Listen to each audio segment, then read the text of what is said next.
Howdy, y'all. Welcome to the Kentuckian. Glad that you've joined us for this episode.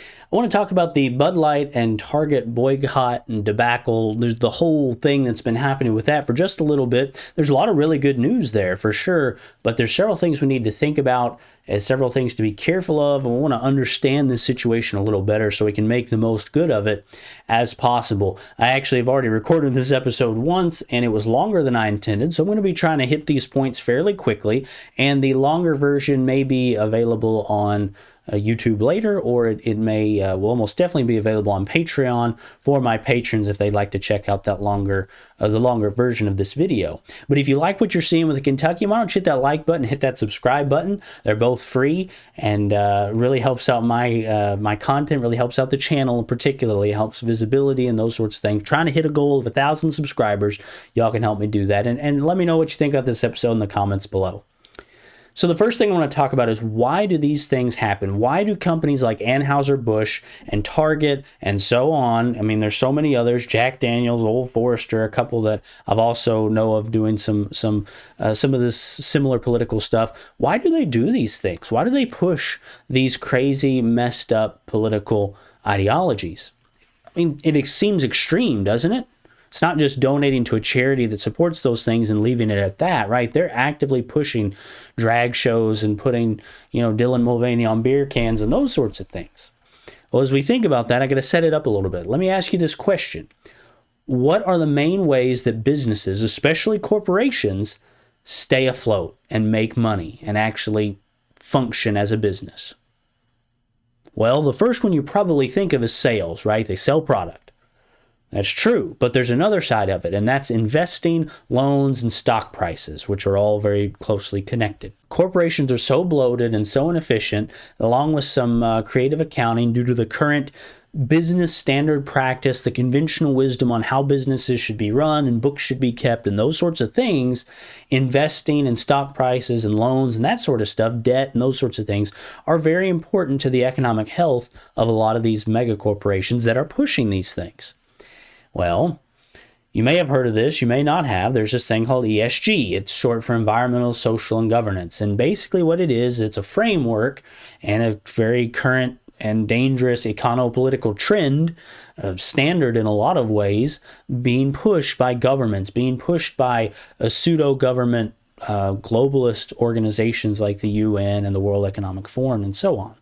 What ESG is, and I've gone into detail on it before in a different episode, but what ESG is basically a way to support globalism and leftist policies through business.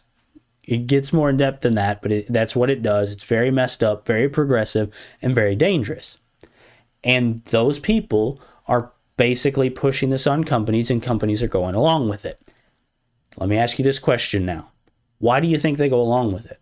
It relates to something I've already mentioned. The reason they go along with it is, as you might guess, money, but more specifically, it goes back to that stock prices, loan, investing element of how a business stays afloat, especially corporations. Moneyed interests that run banks, that make decisions about who gets to access to what, that make decisions about how a company's viewed, affecting their stock price and those sorts of things. Those sorts of people push ESG, push these sorts of things on companies, and they push them on us. It hits them on that money side of it that's really important for them as they see it to stay afloat as they think they're supposed to stay afloat. You get into, the acceptable practices in stock market prices and investment and loans and debt are all closely connected because of the way the economy works. Don't want to get too far off into that. But you kind of throw it all into one barrel if you want. Basically, they have ESG standards and they have ESG requirements. And if a company is not doing X, Y, and Z towards that ESG standard, towards that ESG goal, sometimes specific things, sometimes like a kind of a general course of action, if they're not doing those things and they can't document and show that they're doing them, then either it's extremely difficult or they don't have access to loans or to the favor of these people so that their stock prices stay where they need to be, right? Their international stock prices can fall if they don't push these things. And sometimes it's completely not an option at all. Sometimes it's just much more difficult to get a hold of, and that hurts those businesses. It might not happen at your local bank, but it is happening on the international kind of global economy scale. Additionally, and the Bud Light situation really helps show this to a lot of people, a lot of these consumer-facing companies, the ones that make the brand name products that you buy, like Bud Light and so on, are owned by mind-numbingly large super conglomerates, right? Anheuser-Busch being one. They own just dozens and dozens of other alcohol companies. And it's not just Bud Light, right? Bud Light doesn't make decisions completely on its own because they're owned and ultimately controlled by Anheuser-Busch. Sure, I'm sure they have a little bit of flexibility, but they're no longer an independent company like they probably were at one point. Those super conglomerates are run by a small number of people. They're super rich, super powerful people that work to maintain and expand their riches and their power. It's nothing new in history. That's always happened. But that's the kind of people making these decisions, and that decision-making is then handed into the hands of a very small number of people. If those people all agree on the same thing, there's very little that's going to make them think twice about it because they're such a small elite, untouchable in some ways group. There's a reason that the saying "follow the money" exists. It shows up a lot, and it shows us, and we're probably going to start doing an episode on these, or some episodes on these sorts of topics soon, that if you start tracing these massive, overwhelming percentages of industries, entire industries are run by a handful of super conglomerates, 2, 3, maybe 5 handful of these super companies, And those super companies those super conglomerates are run by a very small number of people. So then you get those small number of people on board and they can push it down the pike, maybe not universally, but in sometimes very close to universally. And therein lies a lot of the danger, right? That's why sometimes it seems like everybody agrees with those sorts of things, because on a corporate side, a lot of companies are just forced to go along with it because they're owned, not even working with, owned by this mega corporation. And that kind of goes to the conventional wisdom in the business world right now. What is the conventional wisdom? That people want liberal policies pushed, that people want green products, that consumers are really manipulatable, right? With data and numbers, you can predict if you do certain marketing things, if you do certain things to your products, people will buy this much, and it's all predictable. And that's the conventional wisdom. Just do things based off of numbers, do things that the people, quote unquote, want, and it's all liberal stuff. And when you're a corporate pinhead that has no morals or very little morals and no real understanding of regular folks or the real world and how it works, it's understandable that you could convince yourself that this is what a lot of people want. Of course, there is a social push even among regular people for us to think that as well, to be fair. But an important key before we go on to the next point is to remember that most of the people making these decisions are not necessarily ideologically driven either. They're doing it because they think it's the best business decision. They're not necessarily leftist, as a leftist might consider themselves. They're going along with it and pushing it because they think that's what's going to increase their power and their money and increase or maintain their business's health. That's why they're doing it a lot of times. But the people that aren't ideologically driven are the core of the less practical power and influence. And that's important to remember. We'll come back to that. I want to talk about some of the good repercussions of the boycott. Some things really good things that are happening that are more surface level than just, Bud Light's getting thrashed for putting a man pretending to, that claims to be a woman. I have to be careful with YouTube a little bit. That claims to be a woman on their beer cans. And there's two main sides of the positive repercussions, the positive consequences. There's a business side and there's a personal side. On the business side, Anheuser-Busch and other companies are getting told directly, or they're seeing companies getting told this, even if they're not being boycotted yet or at all. They're being told this isn't going to work all the time. You can't push this stuff all the time without negative consequences. And what really makes an impact to them, they're being told, we're not just going to complain about this. You will lose money and market share because of this. And that's where it really starts making an impact, right? Money talks. A lot of outrage in the past was just that. It was just people getting worked up about something, but there was no real substance behind it. They still bought the same things. Their buying habits and decisions didn't really change. And so, yeah, people can complain all they want, but until their dollar starts behaving differently, most companies aren't going to pay that much attention, especially these big super corporations. And why should they? Their data isn't fundamentally changing. It's just now some people are whining about it. Let me ask you this question. We've kind of alluded to it already. What makes the biggest impact on these companies? What makes the biggest impact on their decisions? What makes the biggest impact on whether they stay afloat or not? Money. Money talks, right? It always talks, and you need you have influence with that dollar that you have. Some of the other good business repercussions are it throwing that conventional wisdom that we talked about. Even if it's a very recent convention, the conventional wisdom is being thrown out and shown to not be all that wise. And there's an economic side of that too. It's not just political. Don't have really time to get into the economic side though. Corporations tend to treat and to think of people as automatons, right? I've kind of mentioned this a little bit. Everybody's predictable with numbers, and unfortunately, we've given them a lot of reason to think that over the last several years. People have been very predictable. They've been consumers and not really individuals. So it is kind of understandable why they think that, but this is showing them that fundamentally that's not the case, and that people are kind of getting away from that, or starting to get away from that. And very importantly, this is making companies question whether it hasn't convinced them yet in most cases, but it is making them question whether ESG and leftism is really a practical business model. They may need their investing and their stock prices, but at the end of the day, the most important thing for them is, are they moving product or not? Yeah, it may be really core for them to have that ESG score so they can get a loan or they can get some investment money. But that's not what keeps their business afloat completely. That is in addition to them selling product. And if they're not selling product, they will not stay in business. And that makes a big impact on them. On the personal side, people are empowered. People are excited. People are motivated. They're seeing that they have influence. They're seeing that they have power if they're willing to use it. The deconstructionists, as I like to call it, the people that always like to oversimplify things and just sort of try and deconstruct or destroy any kind of idea or principle that people hold true, are being shown that, yeah, you're really kind of dumb, honestly.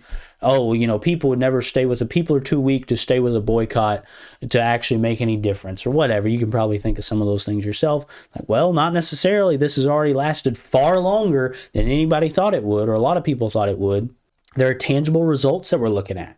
Tangible results, not the Republican political theater of pretending they're doing something and really doing not much of anything, or, maybe they're doing a little bit, but really not much, and making it look like a lot more than it is. These are tangible results that we can measure, in this case, in dollar amounts, not to mention all the other repercussions as well that are a little less tangible, at least measurable, I should say.